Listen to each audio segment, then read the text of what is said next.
Tefilat que nous faisons pour remercier Akadosh Baruch Hu de nous avoir permis de passer un long voyage tranquillement, sans embûches et sans problème. Vous voyez ce qu'on souhaite à chacune et chacun d'entre nous. D'ailleurs, on peut se le dire tous les jours. Bon voyage, oui, comme certains aiment le dire. Je pense à vous, mon cher ami. Alors, et pourquoi est-ce qu'il lui demande de faire Tfilat Haderer alors qu'il vient de terminer la Mida? Et là, quand il pose la question à son Rav lui répond, lui dit, bah écoute, je t'ai regardé pendant la Tefila, j'ai vraiment eu l'impression que pendant les mots que tu prononçais de la Tefila, tu pensais vraiment à autre chose. J'ai eu l'impression que tu grimpais jusqu'au sommet de la tour Eiffel avec tes propres mains. J'ai eu l'impression que tu avais fait le tour du monde. J'ai eu l'impression que tu étais déjà en train de t'occuper d'un grand business à Manhattan. Donc je me suis dit, avec ce long voyage que tu as fait pendant ta prière, sûrement que tu dois faire Tefilat Haderer. Vous savez, quand on prie, on pense à 10 000 choses en même temps. Est-ce qu'on pense aux mots qu'on dit? Pas assez, c'est ce que nous allons voir. Le pouvoir des mots que nous prononçons comme il faut, qu'on articule comme il faut. Une deuxième histoire, Cocorico, on la connaît mais elle est sympathique, on va la rappeler. C'est l'histoire d'une synagogue, la synagogue du Baal Shem Tov. Tout le monde prie avec ferveur, on est le jour de Kippour, on arrive au moment de Neila. Tout le monde prie avec ferveur et concentration et direction de pensée. Quand tout à coup on entend au fond de la synagogue « Cocorico, Cocorico !» C'est un berger habillé comme un berger, qui ressemble à un berger, qui n'a pas de livre de prière dans les mains, mais qui dit « Cocorico ».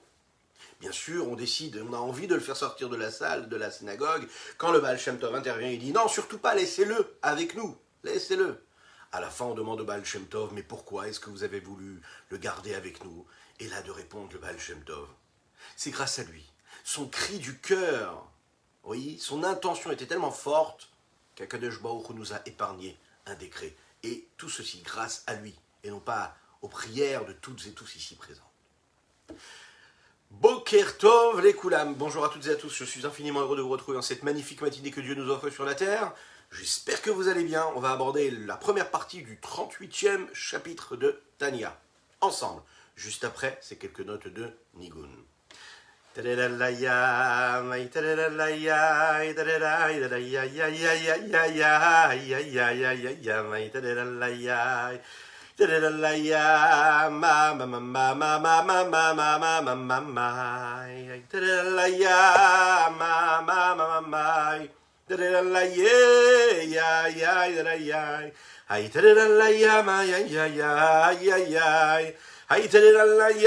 ya ya ya ya da da da ya ya ya ma ya ya ya ya ya ya ya ma ya ya hay da da la ya ya ma ya ya ya ma ya ya ya ma ya ya ya ya. En effet, parmi toutes les téphilotes que l'on peut faire dans notre vie, laquelle ressemble plus à cet homme-là, ce jeune homme qui finit sa mida, et laquelle ressemble plus à ce cocorico? Bon, on a l'habitude de faire notre prière, mais est-ce qu'on pense vraiment à ce qu'on dit? Est-ce qu'on prononce nos mots? Est-ce qu'on pense vraiment à ce qu'on s'acquitte de notre tefila? De quelle façon la halakha nous dit? De quelle façon on peut s'acquitter de la tefila? Est-ce qu'il suffit juste de dire les mots? Est-ce que nous pouvons parler, penser à autre chose? De quelle façon nous devons prier? Eh bien, la réponse, c'est un paradoxe. Et on va le voir tout de suite. D'un côté, on voit clairement que le fait de crier Cocorico du fond du cœur, bien sûr, ça n'est sans aucune mesure beaucoup plus beau, beaucoup plus grand, beaucoup plus fort que de prononcer la tefila de Tfilat Haderer que ce jeune homme-là prononce à la fin de sa Hamida, a priori parce que c'est un cri du cœur. Il y a du sentiment, il y a de l'émotion. Alors que là, il y a eu quoi? Des mots qui ont été prononcés de manière sèche, sans aucune vie, sans aucune émotion. D'un autre côté, d'après la halakha, on sait qu'un jeune homme qui crie Cocorico ou un homme qui crie un cri du cœur pour parler à Dieu, mais qui n'a pas prononcé les mots de la tefila, ne s'est pas acquitté de la tefila. Il n'est pas acquitté. Il a peut-être prié Dieu avec son cœur, mais il n'a pas dit les mots de la tefila. Et on doit dire les mots de la tefila. Si par exemple on lui demande, et qu'il va voir un maître et qui lui dit « Qu'est-ce que je dois faire après avoir dit Cocorico pendant 1h30 ?» Vous voyez que j'ai pensé à cette tefila de tout mon cœur. Est-ce que cette fois-ci je dois refaire par exemple ma Hamida? Ou est-ce que c'est bon, je suis quitte de ma tefila? On va lui dire non, il faut que tu repries encore une fois, et là que tu prononces les mots qu'il faut. La question qui se pose, c'est quelle est la logique dans cela? Le but de la tefila, c'est quoi a priori? C'est de prier Dieu. Qu'est-ce qui est important? C'est quoi? C'est la prière du cœur. Pourquoi est-ce que les mots sont si importants? On va parler justement dans c'est dans ce cours-là et le cours Bezrat Hashem des jours qui arrivent, de deux choses. De l'intention que nous mettons et de l'action concrète. L'intention, l'émotion, le sentiment, et de l'autre côté, l'action concrète. C'est deux choses différentes. Quand on sert Dieu, on peut le faire de différentes façons. On peut le faire en accomplissant des mitzvot, en priant, d'innombrables prières, mais derrière les mots, derrière les gestes, derrière les actions, derrière les actes, il y a une kavana, il y a une pensée, il y a une direction de pensée. C'est la partie, on va dire, spirituelle, émotionnelle, sentimentale, celle de l'âme, c'est le lien profond qu'il y a et qui insuffle un souffle de vie dans nos paroles, dans nos mots, et puis dans nos actions.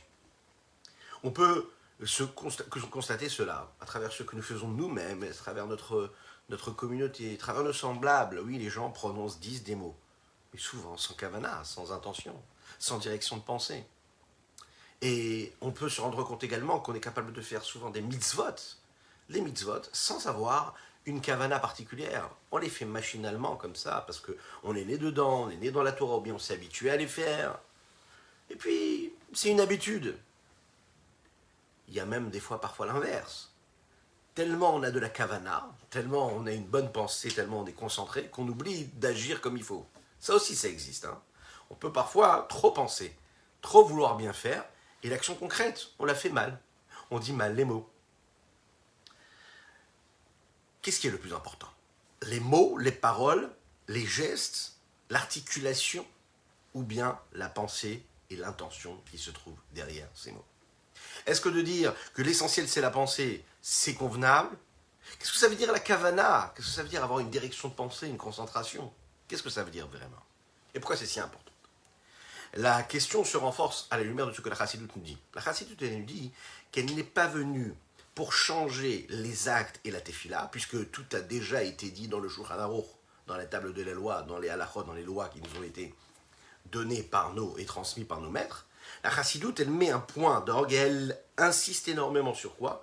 Sur justement le sentiment, comment aborder une prière, comment avoir une émotion dans la prière. Tout ce qui est derrière le geste, tout ce qui est derrière la parole. À savoir, à travers les deux petites ailes de cet oiseau-là, qui doit s'envoler, la Havat Hashem d'un côté, l'amour de Dieu du côté droit, et puis la deuxième, cette aile-là qui lui permet d'avoir l'Yirat Hashem, la crainte de Dieu. La Chassidoute, elle nous permet quoi? D'avoir de la chaleur, de mettre de l'engouement, d'être réellement concerné par les mots que nous prononçons ou bien les actions que nous faisons. À la lumière de cette question-là, on peut essayer de se poser profondément une question, on va dire, allez, un peu plus approfondie.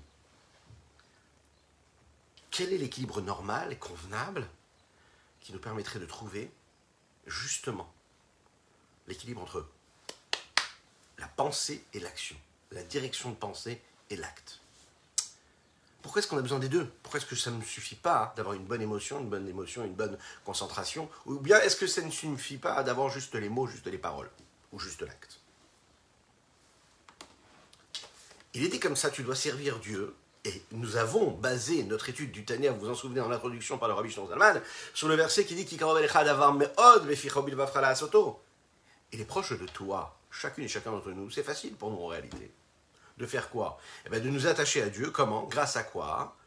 Beficha, ta bouche. Beficha obidvafra la soto. Dans ton cœur, c'est-à-dire grâce à tes émotions, ou bien dans ton action. Donc, d'un côté, il faut que ce soit avec ton cœur. De l'autre côté, ça doit être la soto. Ça doit être fait, ça doit être concret. D'un côté, tu dois le faire beficha avec ta bouche. Donc, ça veut dire que se rapprocher de Dieu, c'est grâce à la bouche, grâce à la parole. Et de l'autre côté, c'est grâce à l'action. Alors, nous allons voir un petit peu ce que la halakha dit sur cela. La halakha, elle dit clairement, si un homme a eu une intention du cœur, d'accord? Ça veut dire la plus belle des intentions, la plus belle des émotions, il tremble d'émotion quand il dit les mots de la tefila. Mais, au moment où il veut les dire, il ne prononce pas les mots. Donc il a l'idée de la tefila, mais il ne dit pas les mots prononcés réellement. Il ne se quitte pas de cela. Pourquoi il y a un principe qui est comme ça? Irour lave kedibour. La pensée, c'est pas comme la parole. C'est pas du tout pareil. Et nous, la parole, c'est Vedi Bartabam, tu dois le dire, tu dois en parler. Lechaim, lechaim.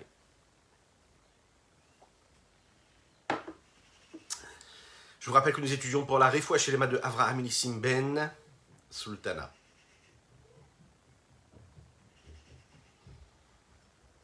Avraham Nissim Ben Sultana, lui, quand on le croisait, il ne s'arrêtait jamais d'étudier la Torah. Peu importe les situations, il étudiait la Torah. Il avait un moment, il étudiait la Torah. Il rentrait du travail, il étudiait la Torah. Il attendait le dîner, il étudiait la Torah. Avant la prière, il étudiait la Torah. Après la prière, il étudiait la Torah. Que ces mots de Torah puissent être, pour son mérite, qu'Akadosh Baruch Hu lui envoie, une guérison totale et complète, miraculeuse. Comme un clin d'œil. La mitzvah de la tefila, la mitzvah du Birkat Hamazon, remercier Akadosh Baruch Hu, remercier Dieu quand nous avons consommé un aliment. Ou bien quand nous avons fait une bracha, une bénédiction avant un aliment. Ça peut paraître banal, avant de manger un morceau de gâteau, avant de boire un verre d'eau. De quelle façon on va faire cette bracha-là? Il faut faire sortir les mots de la bouche. Il ne suffit pas de penser à la bénédiction avant de consommer, mais il faut faire sortir les mots de la bouche. D'un autre côté, si un homme a sorti les mots de sa bouche et d'un autre côté, il n'a pas eu la kavana, il n'a pas eu la bonne intention, de manière globale, on peut dire qu'il est acquitté. Et il n'a pas besoin de refaire encore une fois la tefila. Il n'a pas besoin de reprier. Il y a deux cas précis où quand on a dit les mots, on doit quand même recommencer si on n'a pas eu une bonne direction de pensée, une bonne kavana. C'est quand nous disons le pasouk, le verset de Shema Israël. Shema Israël Hashem Elokeinu Hashem Echad, que l'on prononce le matin et le soir dans la tefila. Il faut bien penser à ce que nous disons, à savoir que nous prenons sur nous le joug de la royauté de Dieu. Une personne qui fait ce pasouk-là, ce verset-là, en pensant complètement à autre chose, et bien là, à ce moment-là, il doit recommencer, il doit relire le pasouk. Mais tous les autres versets de la tefila, si on n'a pas eu une bonne direction de pensée, on peut continuer. Et on n'a pas besoin de refaire. Et la deuxième bénédiction qu'il faut refaire, reformuler avec les mots, si on n'a pas eu, même si on a eu une kavana mais qu'on n'a pas prononcé avec les mots, c'est la première bénédiction du Shmoneh Esrei, vous savez, de la Hamida. Celle qui va, vous savez, du début jusqu'à Baruch Ata Hashem Magen Avraham. Donc, comment est-ce qu'on peut s'arranger, comment est-ce qu'on peut vivre cette vie-là de juif pratiquant, c'est-à-dire de celui qui veut se rapprocher de Dieu, s'attacher de Dieu de manière émotionnelle et en même temps de manière halachique? Comment combiner les deux?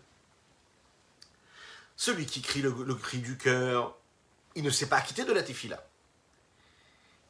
Alors que celui qui a juste dit les mots de la tefila et que pendant tout le reste du temps il a pensé à tout ce qu'il avait envie de faire pendant sa journée, lui il est quitte de la tefila. Mais on va comprendre, c'est pas si simple que ça. Pourquoi? A priori, la tefila, quand on pense à la tefila, c'est une prière. Mais qu'est-ce que c'est une prière?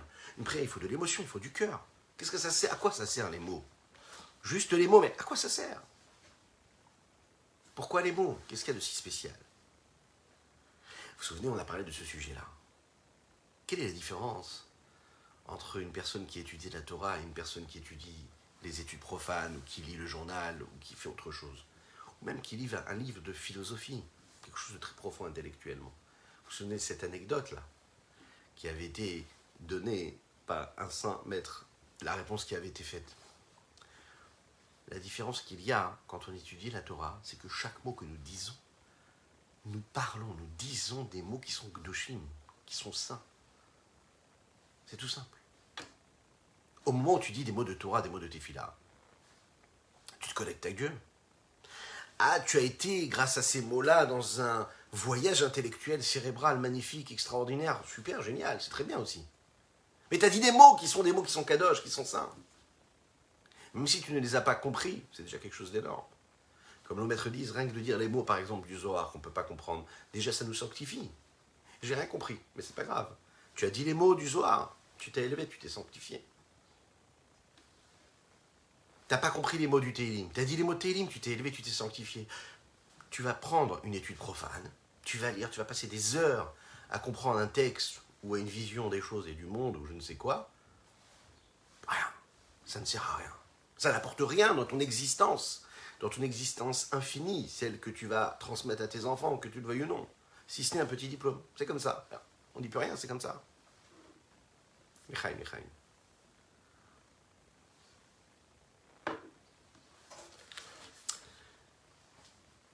On a posé la question dans nos derniers chapitres, quel était le but de ce monde-là? Nous avons répondu que le but de ce monde-là, c'était ce que Dieu voulait, à savoir de faire de ce monde-là une demeure pour Dieu ici-bas. Comment? Nous l'avons dit, grâce à l'accomplissement de la Torah et des mitzvot. Le but essentiel et l'aboutissement de cette mission-là ne peut se faire dans les mondes supérieurs, aussi suprêmes qu'ils puissent être. Cela peut se faire uniquement dans ce monde-là matériel, physique le plus bas. C'est-à-dire par l'intermédiaire des mitzvot qui sont concrètes, qui sanctifient le monde matériel de 3 façons. D'un côté, grâce au corps de l'homme, qui lui s'associe à la mitzvah. Deuxièmement, grâce à la nourriture qu'il va consommer, qui va lui donner l'énergie, la vitalité de faire ce qu'il a à faire. Et de cette façon-là, il élève la vitalité qu'il y a dans la nourriture, et donc dans l'énergie. Et puis, la dernière chose, c'est les objets qu'il va utiliser pour sanctifier le monde grâce à cela.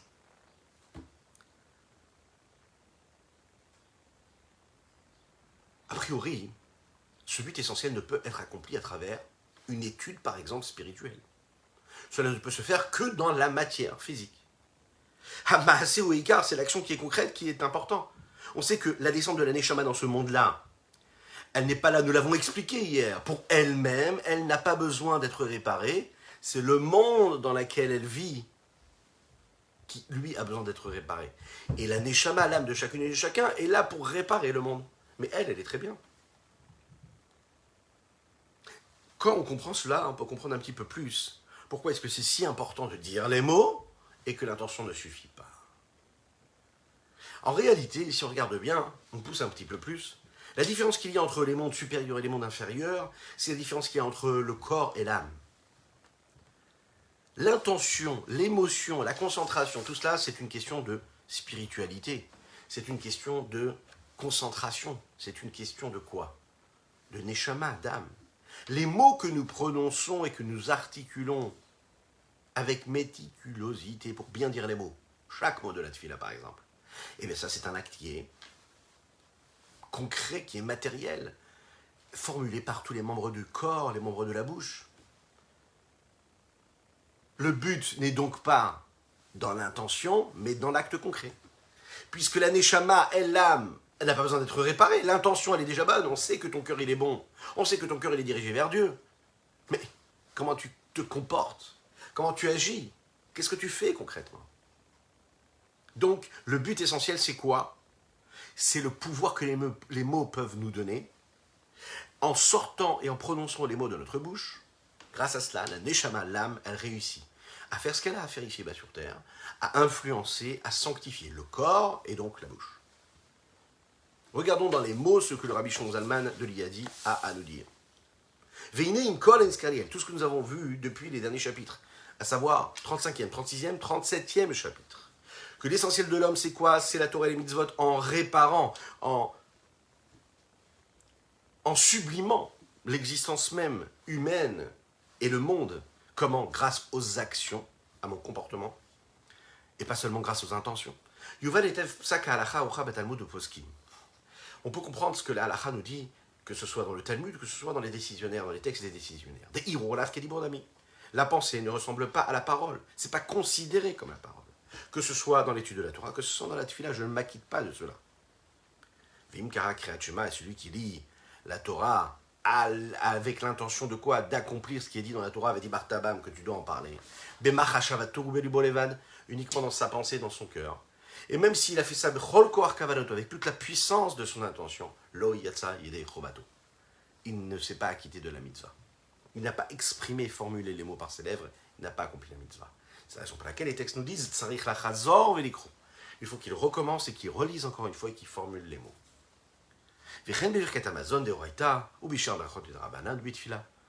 Et également, quand on fait les bénédictions juste après avoir mangé, ou toutes les autres bénédictions que nous faisons avant et après manger, que la pensée ne suffit pas, il faut formuler les mots. Si un homme a dit les mots en sortant, c'est-à-dire il a formulé par ses lèvres, mais il n'a pas eu la bonne intention, il est quand même acquitté. Bien que normalement, il faut avoir une kavana, il faut avoir une bonne pensée, une bonne direction, une bonne concentration. Il n'aura pas besoin de recommencer à dire les mots. Les vades, comme nous l'avons dit, à part le premier verset du Kriyat Shema et la première bénédiction jusqu'à Magen Avraham de la Hamida, où là, il doit recommencer à dire les mots, s'il n'a pas une bonne intention. Comme il est dit au début du deuxième perek, deuxième chapitre du traité Brachot, Akan, qu'est-ce que ça veut dire? Jusqu'au premier verset, à la fin du premier verset, mitzvah de kavana, on a besoin d'avoir la kavana, ça veut dire avoir une intention, une bonne direction de pensée. Mikan velach mitzvah de kriya, à partir de là, la mitzvah c'est de le lire, et si je n'ai pas eu la kavana, c'est pas grave, mais j'ai besoin de le dire. Donc on voit que dans les mitzvot, même dans les mitzvot qui sont la représentation même qu'est ce qu'est le service de Dieu par le cœur, comme par exemple la Hamida, comme par exemple le Kriyat Shema, la lecture du Shema, qui est le moment où on prend sur nous le joug de la royauté céleste. Et c'est ce que la Neshama fait, plus que le corps, puisque c'est la Neshama qui agit à ce moment-là. Eh bien, en réalité, puisque la Neshama n'a pas besoin, elle, de cela, c'est en réalité le corps qui en a besoin. Alors, à ce moment-là, si l'intention a été bonne dès le départ, à ce moment-là, quand je vais prononcer les mots, j'ai accompli la mitzvah. Pourquoi? Parce que la Neshama, nous l'avons dit, elle n'a pas besoin de se réparer elle-même, ve'ainu. Mishum she'aneshama enatzrecha tikun le'atzma b'mitzvot. Elle n'a pas besoin de se réparer elle-même. Quand on fait une mitzvah et qu'on sert Dieu grâce à l'âme, grâce à l'amour de Dieu, grâce à la crainte de Dieu, d'accord? C'est un travail, c'est un investissement qu'elle fournit en elle-même, pour elle-même. La Neshama, pour ce qu'elle est, elle n'en a pas besoin puisqu'elle est déjà à un niveau qui est très élevé. Rak lamshich. Or, elle n'est là que pour réparer le corps, elle n'est là que pour réparer l'acte, réparer l'âme vitale qui est en elle, cette lumière-là qui est de la Neshama, qui va le transformer, qui va le sanctifier, qui va l'élever. Comment? Quand la bouche va prononcer avec les lettres de la parole, et donc c'est l'âme qui va s'exprimer, et qui va dire, et qui va prononcer avec les 5 moyens, 5 façons d'expression que la bouche a. Parce qu'elle va formuler, qu'elle va former, qu'elle va exprimer, qu'elle va prononcer, qu'elle va articuler par ce que son corps lui donne, à savoir la gorge, à savoir le palais, à savoir la langue, à savoir les dents, à savoir les lèvres. D'accord? Quand tout ça se met en mouvement dans la bouche, l'articulation se met en route, c'est quelque chose de physique. C'est non pas que j'ai juste fermé les yeux et j'ai eu une méditation. Non, pas du tout. On veut que tu sois concret, on veut que tu dises. Pourquoi est-ce que les plus grands philosophes, les plus grands penseurs n'arrivent pas à changer le monde? Pourquoi les plus grands penseurs, les plus grands intellectuels n'arrivent pas à transformer le monde? Vous savez pourquoi? Parce qu'ils n'agissent pas. Parce que ces plus grands intellectuels qui nous ont donné des œuvres philosophiques et intellectuelles phénoménales, ok? Poétiques, ce que vous voulez. Et dans tous les pays du monde, c'est pareil. C'est une sagesse profane qui existe. Très élaborée, très raffinée, ce qu'on veut. Mais ça reste profane. Et pourquoi est-ce que ça ne change pas les gens? Vous savez pourquoi? Parce que si on regarde bien, ces gens-là avaient une attitude, avaient un comportement qui était totalement néfaste. Une façon d'agir qui était totalement dépravée, totalement éloignée de la bonne façon de vivre. D'accord? Des bonnes mœurs, des bonnes valeurs. Donc tu peux écrire ce que tu veux. Tu peux transmettre ce que tu veux. Mais ce que tu es en train de transmettre reste quelque chose de profane. Alors que quand tu étudies la Torah, quand tu prononces les mots de la Tefila, et que ton corps agit, pas juste tu penses et tu restes avec ton livre ou tu écris ton livre, mais tu agis, tu transformes le monde avec l'action. C'est les bonnes actions qui transforment le monde, qui font de ce monde-là un monde et une humanité meilleure, plus belle, sereine. C'est pas les réflexions, c'est pas les mots, les paroles comme ça qui ne servent à rien. C'est les actes. C'est des mots qui sont prononcés par le corps, c'est des actes concrets. C'est de cette façon-là que tu peux changer le monde. Parce que tu vas prononcer des mots qui, eux, sont saints, et qu'à travers la bouche que Dieu t'a donnée, que tu vas prononcer, à travers le souffle qui vient de ton cœur, que tu vas formuler, là, tu vas sanctifier cette matière et cette matérialité. Le but de chaque mitzvah, c'est de réparer le monde, d'accord? Et cette mitzvah-là, elle est accomplie justement quand l'homme agit avec quelque chose de concret, même dans les autres mitzvot. Pas seulement la mitzvah d'étudier la Torah, pas seulement dans la mitzvah que nous avons, par exemple, de faire la tefila. Juste parce que je vais faire. Et puisque la mitzvah, c'est ce qui me permet de changer le monde. Donc le but de la mitzvah, le but de l'homme, c'est d'amener de la lumière dans ce monde-là inférieur, dans ce monde qui est tout bas, tout en bas. Et puis la mitzvah, elle descend plus profondément dans la matière et la grossièreté de la matière. et plus elle ramène de la lumière. C'est logique. Plus elle nous permet de parfaire et de terminer et de polir et de faire briller cette matière-là. Comment? Grâce à la lumière qui a réussi à être dévoilée à l'intérieur. Dans les mondes supérieurs, dans les mondes élevés, spirituels, il y a juste une forme d'expression de la mitzvah. C'est quoi? C'est sa propre lumière ou son étincelle. Il n'y a que de ce monde-là, dans le monde ici bas, dans lequel on peut accomplir une mitzvah, dans ce qu'elle est elle-même, et par ce qu'elle est, faire rejaillir cette lumière infinie. Et quand cette lumière infinie rejaillit, alors à ce moment-là, on arrive à atteindre des niveaux qui sont phénoménaux, qui réussissent à atteindre quelque chose de phénoménal également. L'Echaim, l'Echaim, l'Echaim.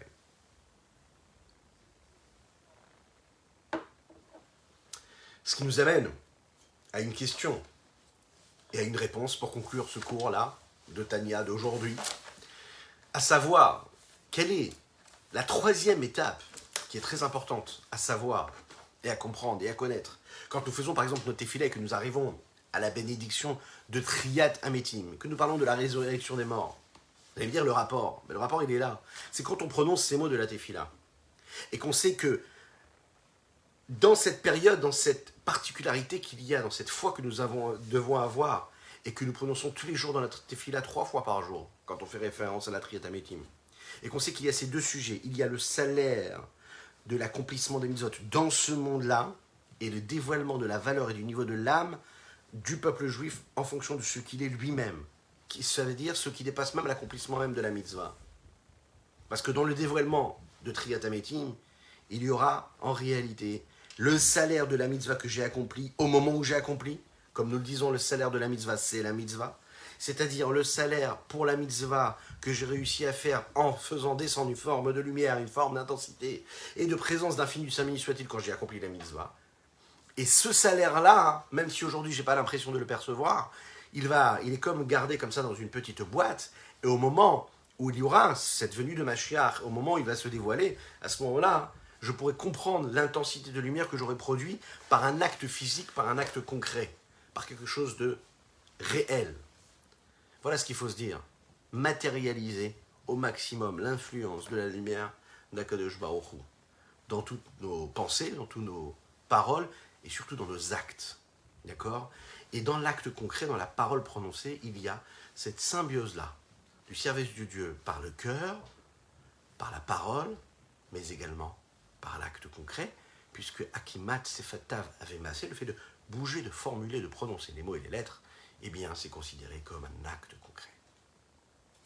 Voilà ce qu'on pouvait dire sur notre Tania du jour. Je vous souhaite une excellente journée, que Dieu vous bénisse et qu'il vous protège, qu'il inonde votre existence de bonté, de grâce et de miséricorde et de joie infinie dans tous les domaines, matériels et spirituels. Matériel qui devient du spirituel. Bonne journée.